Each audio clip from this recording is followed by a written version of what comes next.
Well, we're back. Not kind of the same weather as the last couple that we did here. No, but it's at all the right. TAA. No, it's real nice. It's not too real bad. nice. And if anybody was wondering, I did purchase this shirt. This was not a freebie. I don't believe it. Come on. I don't believe it. It might have been a gift.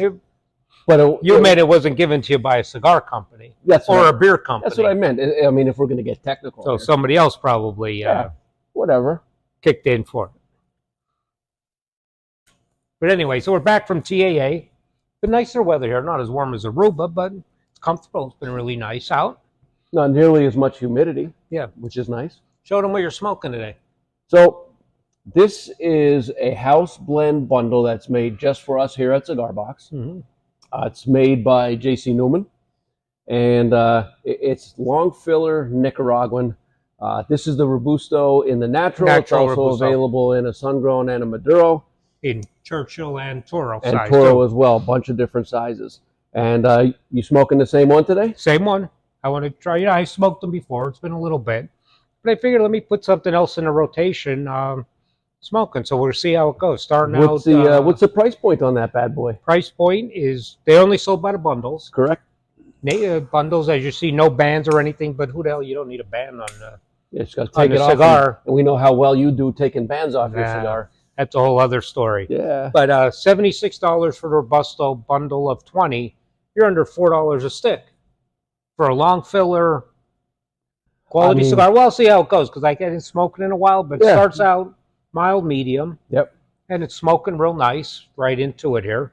Yeah, I mean, right out of the gate, very nice. I mean, this is like a flawless burn on this guy. And a nice wrapper. Yeah, real nice. Nice looking wrapper.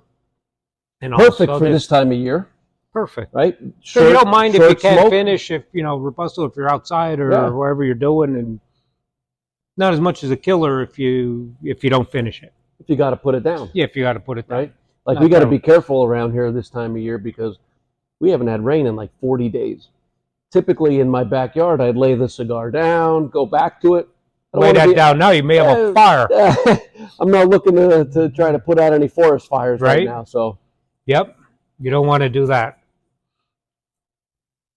So this is I'm interested to see how this really goes. Yeah. So speaking of because this doesn't have a cigar band, but 99% of the cigars I smoke, and probably that we all smoke, have a band on one, sometimes 2, 3, or 12 on it. Yeah, sometimes they're a challenge. They are. But what do you do with the cigar band when you take it off?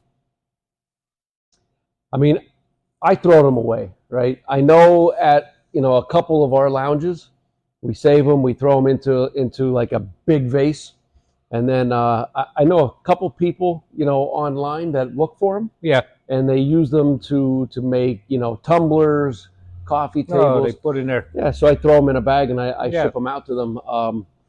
But some people, I've seen people put them in like almost like a collage, which is that's a little bit too much work for me. But now, if I'm out smoking somewhere, I just throw them out. I don't say I'm at home. I have one of them things like you said. I throw them in there. Yeah. I don't know what I'm going to do with them. And then what do you do when that gets full? Throw them out. But anyway, they're in there to throw out. That's nice to see. I mean, it's impressive. It is. And but I've seen some people here with the band put them in their pocket or in their wallet. And a lot of times, and you probably see more than I do, they come in the humidor and they pull out the band. Yeah. This is what I'm looking for. Yep. Right? Yeah. That's a way of remembering. You got to be careful. Anyway. Well, they got to be careful because if it's one of those cigars that has 2 bands, the band near the head is typically the same across the entire line, and then maybe something. But like getting back to saving your bands, that could get you into some trouble. Oh yeah, it can. Right? So I know where you're going with this. We had a customer many years ago, and he would punch his cigar and smoke them, right? And then his wife would come and she would come in and say, I see, you had 2 cigars today, right? Because he would leave a band or something like that. So he starts to punch him. And then he said, how many cigars did you have today? And he's like, I had 1. She takes his punch, boom, boom, boom. No, you had 4 today. He'd leave them all in the punch. Yeah, he wasn't covering all his bases. Like that. So you got to be careful with all those bands laying around. Yes, you do with that. And another thing with the bands, if you're saving them to remember your last cigar, that doesn't always work. Because, like, for example, Padron, like on the Classic 1000 series, all the bands are the same. So you don't know if you had the 4,000 to 7,000, Right. Natural Maduro, Yeah. or whatever. But at least you'll be in the same, They get the same in the brand. right family with it, with that. So, but this is an enjoyable cigar. So you went with the V cut. Do Do you always go with the V cut? I've been lately. Yeah, I've been lately. That's something that I noticed that I don't typically see you doing the V cut. I'm changing everything up. The size of cigars I smoke. I only ever used to smoke Toro. Well, Now I'm on Coronas, Robusto, and I'm V-cutting them. I don't want to hurt your feelings, but while you're changing stuff, you might want to change that NFL team of yours. Wow. Yeah, you tell me about it. That's a whole other topic there. And you know what I've been doing sometimes, and not as much with like a Robusto or Toro, but with Pyramid, Perfecto, Figurado, whatever you want to call them. Yeah. You V-cut it both ways. Yeah, you get that little X. Yeah, it's nice. It changes. It changes like, taste. Yeah, definitely. But I don't know why. I've just been doing more V cuts and the size of cigars I've been smoking. Don't ask me why, but I'm getting a different when you talk taste to the and cigar, flavor. When you talk to the cigar manufacturers, every one of them wants you to cut it with a straight cut, right? That's how they test it. That's how they blend it. It alters it, right? You punch it, you V-cut it. It alters the amount of smoke volume that you're getting. You know, that could add to, a buildup of tar.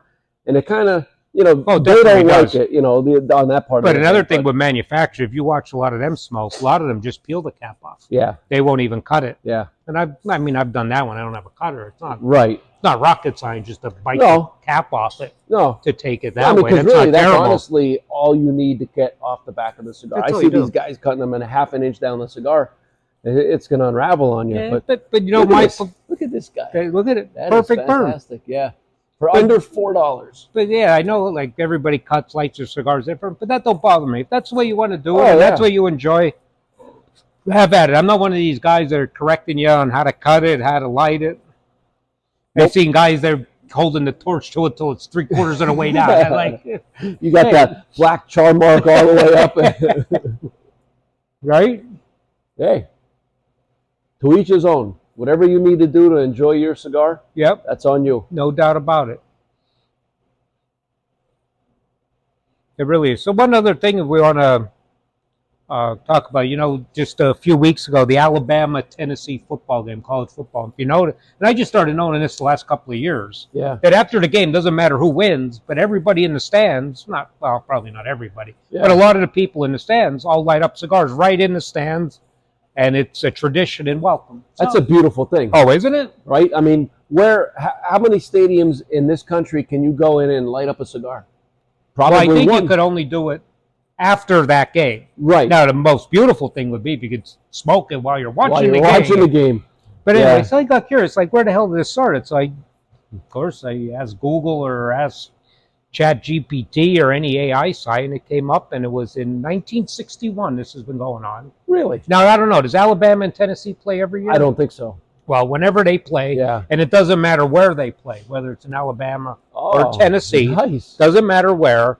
In 1961, the athletic trainer for Alabama, but he was a University of Tennessee graduate. And that year in 1961, Alabama beat Tennessee for the first time, like in 5 or 6 games. Okay. And he gave all the Alabama players, he gifted them a cigar to smoke after the game for their victory.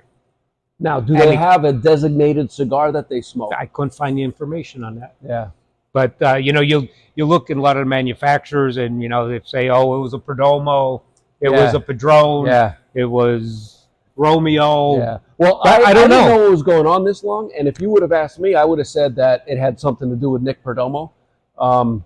That's when we kind of started seeing little bits of it in the media, because a lot of times, like you said, they've been doing it, but the media is not covering it. Right. He's got some ties to Alabama. Yeah. I figured it would have something to do with him, but it goes way back. And like you said, the first time in 5 games, that could be 20, 25 years. Yeah, I don't know how often they play. Yeah, how often they play each other. Yeah. We don't know. That's interesting. Interesting tidbit. Next time you're at a trivia and that comes up, now you know. I think what we all have to do is try to get that tradition at your local university, whatever's closest to you. Let's try to get that tradition going. Mm-hmm. I mean, that's going to allow, smoking a cigar in the stadium, enjoying a football game. Nothing Absolutely. better. Nothing better.